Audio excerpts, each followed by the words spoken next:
স্বাগত সবাইকে স্টার নিউজের বিশেষ এই সাক্ষাৎকার আয়োজনে আপনাদের সাথে আছি আমি হাসানুল শাওন। দর্শক, দেশে এই মুহূর্তে বিনিয়োগে এক ধরনের স্থবিরতা চলছে। অন্তর্বর্তী সরকার চেষ্টা করছে বিনিয়োগ বৃদ্ধির, অভ্যন্তরীণ এবং বিদেশি দুটোই। আমরা আজ দেশের বিনিয়োগের চ্যালেঞ্জগুলো নিয়ে কথা বলবো এবং সেই চ্যালেঞ্জগুলো উত্তরণের উপায় নিয়ে কথা বলবো। এজন্য আমাদের সাথে আজ উপস্থিত আছেন ইউনিলিভার বাংলাদেশের ব্যবস্থাপনা পরিচালক এবং foreign investors chamber of commerce and ইন্ডাস্ট্রির সভাপতি জাভেদ আক্তার। স্বাগত আপনাকে। অনেক ধন্যবাদ। শুরুতেই জানতে চাচ্ছি, আসলে বিনিয়োগ যেহেতু আমরা আকর্ষণ করতে পারছি না বা এক ধরনের স্থবিরতা চলছে, বিনিয়োগ বান্ধব পরিবেশ কি আমরা নিশ্চিত করতে পারছি না, বা আসলে সমস্যাটা কোথায় হচ্ছে? আসলে ব্যাপারটা দুভাবে দেখতে হবে। একটা ভাবে হচ্ছে যে আমরা যদি আমাদের দেশের বিনিয়োগের ইতিহাস দেখি এবং সেটা যদি অন্যান্য দেশের সাথে তুলনা করি, আমাদের কিন্তু সবসময় বিনিয়োগের অ্যামাউন্টটা কম ছিল রিলেটিভলি। জিডিপি রেশিও হিসেবে যদি দেখি, অ্যাবসলিউট বিনিয়োগও যদি দেখি, সেই ক্ষেত্রে কম ছিল। এর মধ্যে রিসেন্টলি যেটা হয়েছে যে সেটা আরও ক্রমাগত কমে আসছে। সো দুটো জিনিস আছে। তো একটা জিনিস সেটা হচ্ছে যে কিছু দীর্ঘমেয়াদী পরিকল্পনা দরকার, যে কী কারণে আমাদের এত কম বিনিয়োগ আসে। একটা ইকোনমি যেটা প্রায় 500 ট্রিলিয়ন, প্রায় 18 কোটি লোক, 500 ট্রিলিয়ন ইকোনমিতে বিনিয়োগ কিন্তু সব সময় কম ছিল। সেটা স্বাধীনতার পর থেকে এমন হুলস্থুল কোনো বিনিয়োগ আসেনি বলতে পারি। এবং সেকেন্ড জিনিসটা হচ্ছে যে রিসেন্টলি আমরা দেখছি কমে আসে এটার অনেক। এখন আমি যদি দুটোকে কারণ দিই, প্রথম কারণ দীর্ঘমেয়াদী, সেটা হচ্ছে যে আমাদের ক্ষেত্রে একটা দেশ হিসেবে একটা দুর্নাম আছে বিশ্বাসযোগ্যতার ব্যাপারে। কারণ আমরা কথা দিয়ে কথা রাখি না। আপনি যদি দেখেন বিনিয়োগকারীদের আমরা নিয়ে আসার পর আমরা হয়তো কিছু একটা কন্ডিশনে নিয়ে এসছি, যে আমরা এসে বলেছি যে ট্যাক্স রেট কমাও, কথার কথা আমি একটা দিলাম, কিন্তু আমরা দেখলাম সেটা বাড়িয়ে দিয়েছি। আমরা হয়তো বললাম যে আমরা একটা সার্টেন রেটে আমরা এনার্জি দিব, গ্যাস দিব, ওটা দিব, কিন্তু পরে যে কোনো কারণেই হোক সেটা আমরা, কিন্তু এটা খেয়াল রাখতে হবে, এটা কিন্তু দেশের বিশ্বাসযোগ্যতার একটা ব্যাপার থাকে। আপনি যদি দেখেন অনেক ক্ষেত্রেই মতবিরোধ হতে পারে, এবং আমাদের আন্তর্জাতিক স্বীকৃত একটা জিনিস আছে এডিআর, অল্টারনেট ডিসপিউট রেজলিউশন, এবং অনেক ক্ষেত্রেই মতভেদ থাকলে সেখান থেকে যখন রুলিং নিয়ে আসে সেটাকে অনার করতে হয়। এবং রুলিং নিয়ে আসার পরও আমাদের দেশে আমরা সেগুলো অনার করিনি। সো আমরা যদি বাংলাদেশে এগুলো ক্ষেত্রে দেখি যে বিশ্বাসযোগ্যতা, দেশের বিশ্বাসযোগ্যতা হচ্ছে ওরা ব্র্যান্ড নিয়ে আসে।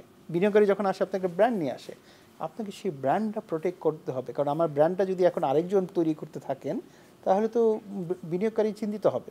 সো সেই একটা বড় একটা জিনিস আছে। সেকেন্ড জিনিসটা নীতির স্থিতিশীলতা। কারণ আমাদের নীতি কিন্তু ক্রমাগত পরিবর্তন হয়, আজকে এটা কালকে ওটা। না, এই নীতির ধারাবাহিকতার কথা তো আসলে দীর্ঘদিন ধরেই বলা হচ্ছে যে আমরা এই পলিসিগুলো রাখতে পারছি না, কয়দিন পর পরই চেঞ্জ করে ফেলছি, যেই কারণে ইনভেস্টররা এক ধরনের দ্বিধাদ্বন্দ্বে ভোগেন। সেই জায়গাটা কি কোনো পরিবর্তন হচ্ছে না? পরিবর্তন কিছু এসছে, কিন্তু এবারের বাজেটে কিন্তু একটা জিনিস এসছে, সেখানে কিন্তু আপনি দেখবেন কিছু দিক নির্দেশনা আছে। 2 বছরের জন্য এটা বাড়ানো হয়েছে, এরপরে সো এই জিনিসগুলো ভালো জিনিস, এই জিনিসগুলো ভালো এসছে। সো নীতির কিছু পরিবর্তন কিন্তু এই বাজেটে এসছে, সেগুলোর সুফল পেতে আমাদের একটু সময় লাগবে, কিন্তু এটার তো সময় লাগবে। এবং ওই যে আমি বললাম, দুটোই কিন্তু একসাথে কানেক্টেড, বিশ্বাসযোগ্যতা, নীতি ধারাবাহিকতা। কারণ আমি এখন বললাম যে আমি পরিবর্তন করব না, কিন্তু এটা তো এখনও প্রমিস, আপনি আমাকে বলছেন, কিন্তু আমাদের ইতিহাস আছে যে আমরা বলার পর আমরা কথা রাখিনি। তা এখন আমি যদি দেখি যে না, আগামী বছর তার বরাবর, তখনই কিন্তু ওটা আসবে। কারণ আপনি চিন্তা করে দেখেন, আপনার একটা সুনাম তৈরি করতে অনেক বছর লাগে, সুনাম নষ্ট করতে কিন্তু বছর লাগে না। হ্যাঁ, তা আমাদেরও সুনাম করার জন্য কিন্তু অনেক কাজ করতে হবে। যে কারণে আমি আরেকটা জিনিস বলি, যে দেশের ব্র্যান্ডিংয়ের উপর একটু কাজ করতে হবে, যে আমাদের দেশে কেন বিনিয়োগ আসবে সেই ব্যাপারে অনেক কাজ করতে হবে, যাতে বিদেশি বিনিয়োগই হোক, ইভেন ডোমেস্টিক বিনিয়োগই হোক, লোকজনের সেই পরিমাণ কনফিডেন্স আসে।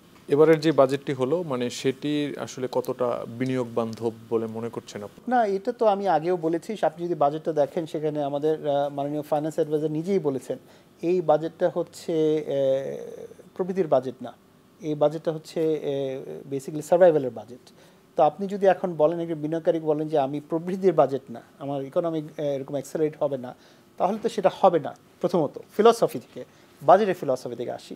সেকেন্ড যে ফিলসফি থেকে আসি, সেটা হচ্ছে আপনাকে যদি দেখি যে ওখানে কিছু জিনিস কি করা হয়েছে যার মাধ্যমে আমরা বিনিয়োগ বান্ধব পরিবেশ তৈরি করব, ওরকম কিন্তু কিছু আসেনি। বরং আপনার কিছু কাউন্টার মেজার্স আছে, যেখানে আমরা জানি যে কর্পোরেট ট্যাক্স রেট বেড়েছে, এবং কর্পোরেট ট্যাক্স রেট আমরা কিন্তু অনেক 27%, 25%, ইভেন দ্য লোয়েস্ট 20%, আমাদের রিজনে 17%-এর মতো ট্যাক্সেশন, লো ট্যাক্স আছে।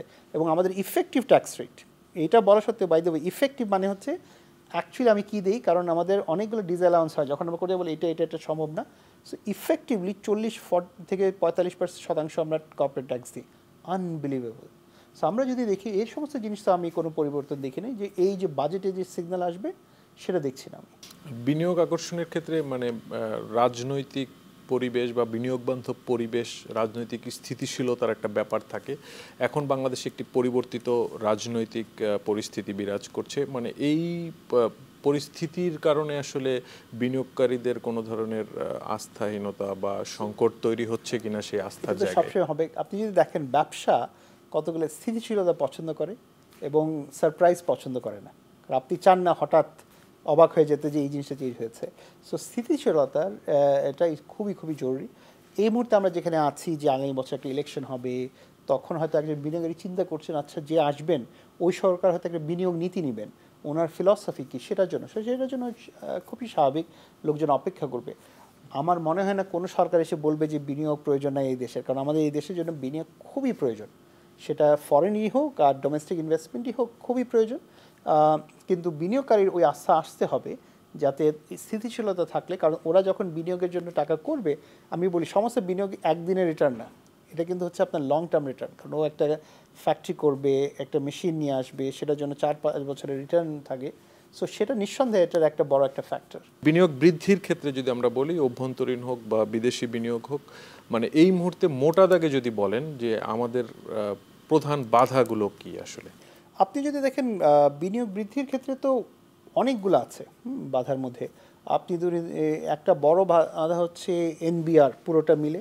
আমি যদি বলি কাস্টমস, যেখানে এবং এই ক্ষেত্রেও এনবিআর একটা ভালো উদ্যোগ নিয়েছে, ওই এইও নামে একটা জিনিস, অথরাইজড ইকোনমিক অপারেটর, যেটা টেকনিক্যালি হচ্ছে একটা গ্রিন চ্যানেল, সেটা করা যায়। এইটা যত আমরা বাড়াতে পারবো, স্কেল করতে পারবো, তাহলে কাস্টমস থেকে স্মুথ হয়ে যাবে। কারণ কেউ কাস্টমসের যে ডিলে হয় সেটা বিনিয়োগের জন্য একটা বড় চ্যালেঞ্জ।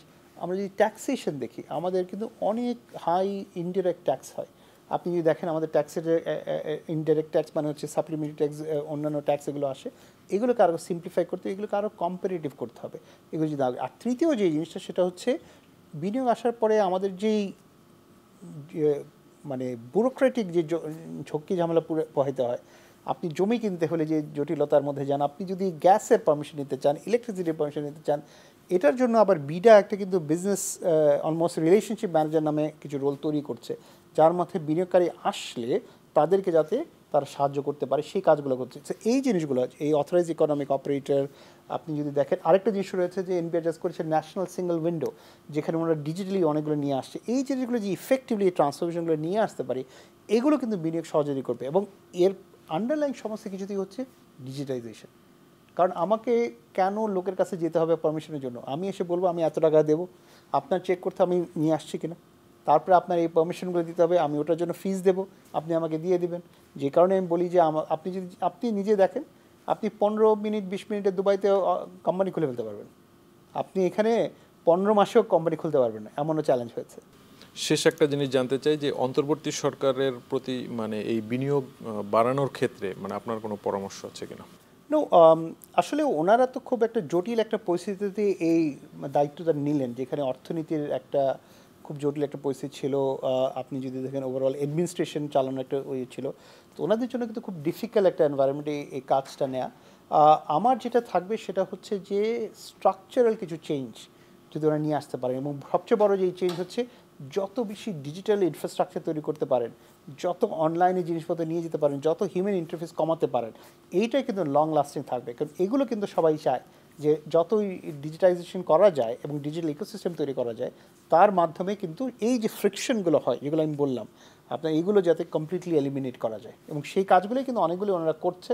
আমি আশা করছি যে ওনারা, কারণ ওনারা হয়তো আরও 6-7 মাস থাকবেন, ওর মাঝখানে এটাকে আরও দ্রুততর কীভাবে করা যায়, যাতে পরবর্তী সরকার সেটাকে আরও বড় স্কেলে নিয়ে আসতে পারে। আপনাকে অনেক ধন্যবাদ স্টার নিউজে গুরুত্বপূর্ণ মতামত জানানোর জন্য।